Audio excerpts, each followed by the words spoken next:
네, 안녕하세요. 전서연 변호사입니다. 오늘 제가 학교폭력 사안에서 굉장히 중요한 주제를 하나 가지고 왔어요. 막폭인데요. 상담을 해보면 많은 학부모님들이 변호사님, 저희도 신고하면 안 돼요? 라고 물어보세요. 그렇게 말씀하시는 이유는 아마도 신고를 통해서 우리 아이의 처분도 낮출 수 있지 않을까 하는 마음 때문일 텐데요. 틀린 얘기는 아니에요. 그런데 맞신고가 반드시 필요한 순간도 있지만 맞신고를 잘못하다가는 우리 아이의 목을 재는 결과로 돌아오기도 합니다. 그래서 제가 오늘은 맞신고를 했을 때 진짜 전략, 어떤 경우에 맞신고가 필요하고 어떤 경우에는 맞신고를 하는 게 좀 위험할 수 있는지에 대해서 정리해서 말씀드리려고 합니다. 그런 경우도 분명히 있어요. 일반적인 가해 관계가 아니고 서로 쌍방과실이거나 또는 서로 간의 가해, 갈등 상황이라고 비춰진다면 조치가 낮아지거나 애초에 조치 없음 결정이 나올 수도 있는 거죠. 오해하시면 안 되는 게 상대방한테 책임을 덮어 씌우자는 얘기는 아니고 우리 아이가 하지 않은 일까지 덮어 씌우지 말자는 얘기예요. 억울한 상황에 처해 있다면 분명히 상대 학생도 어떠한 행동을 했을 거예요. 그래서 그 사건의 앞뒤 맥락을 맞춰서 상대 학생이 도발을 하거나 또는 상대 학생이 그 이전에 가해 행위를 했다는 등 그 학생 둘 간의 관계를 설명을 해야 될 필요가 있는 거죠. 상대 학생의 신고 내용에는 본인한테 유리한 내용만 적혀 있고 그 사건의 앞뒤 맥락은 생략되어 있을 가능성이 커요. 그래서 그 삭제되었던 사실관계를 다시 재배치해서 이러한 그 행위에 이르게 된 경위 그리고 상대 학생과의 관계 이런 것들을 구체적으로 설명을 하다 보면 일방적인 학교폭력 가해 피해 관계가 아니고 학교 내에서 발생할 수 있는 서로 간의 다툼으로 비춰질 여지가 있는 거죠. 사실 그 맞폭으로 진행되는 사안은 굉장히 많거든요. 의뢰인은 이제 학생 A였고 B가 신고를 했어요. A가 자신을 따돌리고 뒷담화를 했다라는 등의 이유로 학교폭력 신고를 진행을 했는데요. 제가 막상 A 학생을 만나서 얘기를 들어보니까 이 A와 B가 속한 이 무리 내에서는 돌아가면서 따돌림을 하는 정황이 있었던 거예요. 그러니까 작년에는 A가 따돌림을 당한 피해자였고 올해는 이제 B 차례가 된 거죠. 일방적인 가해행위라고 보기는 어렵잖아요. 아이들 간의 부추김과 갈등도 있었을 거고 이런 부분들을 이제 충분히 소명하고 결과적으로는 A, B 둘 다 서면 사과 조치로 마무리할 수가 있었습니다. 생각해보면 A가 만약에 일방적인 가해자로만 결과가 나왔으면 억울했을 거예요. 근데 이제 A도 맞신고를 통해서 자신이 당했던 피해와 B와의 갈등 관계 그리고 이 무리 내에 서로 돌아가면서 따돌림을 했던 정황들을 자세히 설명함으로써 억울하지 않은 결과를 끌어낼 수 있었던 거죠.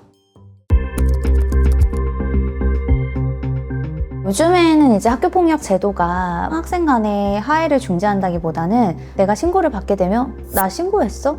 좋아, 나도 맞신고할게 이렇게 대응하게 되는 경우도 있거든요. 굉장히 감정적으로. 이 사례는 이제 제가 피해 학생 입장에서 대리를 했었고 실제로 학교폭력 피해를 입어서 신고를 진행했었는데 상대 학생이 우리 학생을 따돌리기 이전에 서로 친했던 관계에서 주고받았던 농담이나 약간의 욕설이 담긴 문자 그런 것들을 전부 다 증거로 취합을 해서 언어폭력을 행사를 했었다라고 주장을 했던 거죠. 근데 이거는 사실 시점이 굉장히 중요해요. 이전까지는 두 학생이 동등한 친구 관계에서 서로 주고받았던 장난에 불과했다면 지금 우리 학생이 신고한 사안은 그 이후에 서로 간의 우열 관계가 좀 바뀌면서 그 상대 학생이 주도적으로 따돌리고 욕하고 그리고 고립시켰던 그런 사건이었거든요.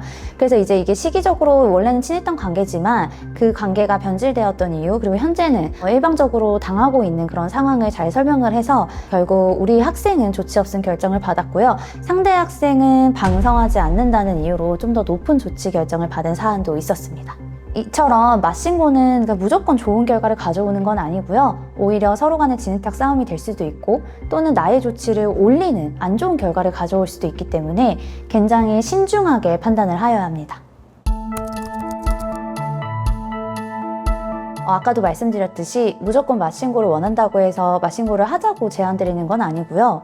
제가 맞신고 여부를 결정할 때 크게 세 가지를 봅니다. 첫 번째로 제가 아까 사건의 앞뒤 맥락 중요하다고 말씀드렸는데 이걸 입증할 수가 있어야 돼요. 그래서 이 두 학생 간의 갈등 관계나 다툼 그리고 일방적인 가해관계가 아니었다는 그런 증거를 소명할 수 있을지를 봐야 할 것 같습니다. 두 번째로는 이건 제가 학폭위 위원으로서 심의도 하다 보니까 느꼈던 건데요. 학폭위 위원들은 반성의 정도를 판단해서 조치 결정에 방영을 하게 되어 있거든요.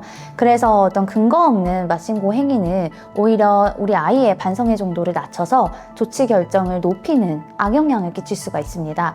따라서 이 맞신고 행위가 학폭위 위원들도 납득할 수 있는 충분히 합당한 맞신고인지를 고민해 봐야 할 것 같습니다. 마지막으로 과연 이 싸움이 우리 아이를 일상으로 돌아가게 하는데 도움이 될 것이냐 그걸 고민해 봐야 합니다. 맞신고를 진행하게 되면 우리가 입증해야 할 것도 굉장히 많아지고 싸움이 길어질 수가 있어요. 그래서 이 맞신고가 정말 필요하고 또 우리 아이가 일상을 회복하고 억울한 일이 일어나지 않도록 방어하는 데 있어서 반드시 필요한지를 꼭 고민해 봐야 할 것 같습니다. 맞신고를 생각하고 계신다면 분명 억울한 상황이 있을 겁니다. 하지만 그 억울함을 풀기 위한 선택이 오히려 아이를 더 깊은 늪으로 밀어넣고 있는 건 아닌지 돌아봐야 합니다. 지금 맞신고 진행을 앞두고 고민 중이시라면 감정이 아닌 철저한 실익의 관점에서 판단하십시오. 무엇이 내 아이를 위한 결정인지, 어떤 선택이 이 아이를 지옥에서 가장 빨리 꺼내줄 수 있는지 법률 전문가와 함께 꼼꼼하게 따져보시기 바랍니다. 싸움을 키우는 기술이 아니고 가장 현명하게 매듭 짓고 또 아이를 보호할 수 있는 법, 그 실질적인 해답을 반드시 찾으시길 바라겠습니다.